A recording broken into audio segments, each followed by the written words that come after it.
My name is Mwetu Eric. People call me Shirack Emily because I am a transgender woman originally from Democratic Republic of Congo and currently living in Nairobi, Kenya as a refugee. On March 15, 2021, I got burned in my house by a homophobic. Luckily, Good Samaritans passed by when they saw smoke coming out of my compound. They came to rescue, but the fire is already everywhere, so I passed through a window in the backyard. I managed to survive the fire, but I got some injuries. Despite of the incident, the landlord fined for the damages on the property which was destroyed by the fire. I got support from the community to pay this fine, so I came out strong after the whole situation was resolved. The following month, April 2021, we lost a community member who passed away in a hospital in Nairobi. She was burned in her house at Kakuma camp. I therefore went to the safe house where he was brought to mourn. I didn't know what was going on, but when I got there, the police arrived and we got arrested. I realized that the people staying at that safe house had set people up by telling the police that they were mistreated. I told him not to include me since I was only visiting for a vigil, but to my surprise, he never spared me. It got worse because it escalated to court. I was taken with them to Langata prison since I wasn't able to pay a fine of $100 as I never had documents supporting my stay in Nairobi. I spent a whole month in prison. I moved to a friend's house who let me stay for a while until I got support and moved to a smaller apartment. I tried to look for a job to support myself and luckily, I was hired as an ambassador of Yellow Moon Marketing. 3 months after, I was on my way home from work and at around 9 o'clock in the evening, a homophobic strangled me, beaten me and held my mouth so I couldn't scream for help. A car passed by and the driver helped me fight the homophobic and he drove me home safely. On our way home he asked me why I was being beaten up, but it was hard for me to explain that I'm transgender woman, so I just confessed that I didn't know the reason. I was so devastated because of this attack and I felt that it is unsafe outside.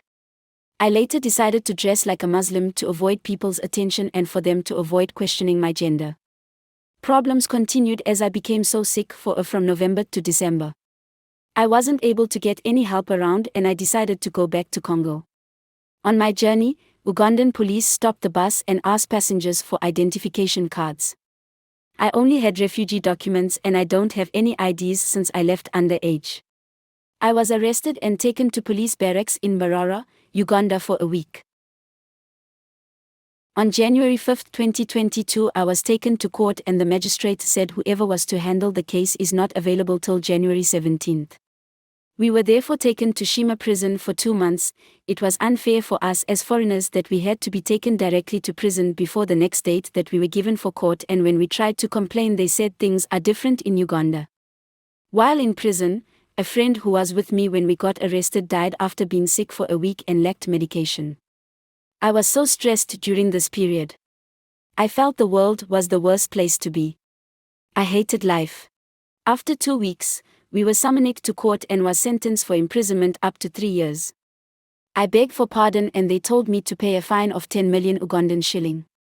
I was not able to pay, but I managed to bargain the fine to 7.7 million, but it was still a lot. I decided to ask family and friends to help me out with the bill. After paying the bill, I was taken to immigration office thinking they will let me go, but later I was taken back to prison for a week. I was finally released after a week. I went to Goma, Congo, and I had to spend some time to a hospital because of infections I had due to bad prison conditions. I spent a month under supervision. My mother helped me out with the bills. I need to find a job to earn for a living. I headed back to Nairobi, Kenya using the money I got from sponsors who funded my transport. I am currently staying at a friend's house, but I only have few clothes to wear, no privacy, and has not been eating well since I don't have job yet. I hope that my story would touch souls to see what a transgender woman is going through. We were abused, judged, and mistreated. It feels really bad not to be accepted in the community.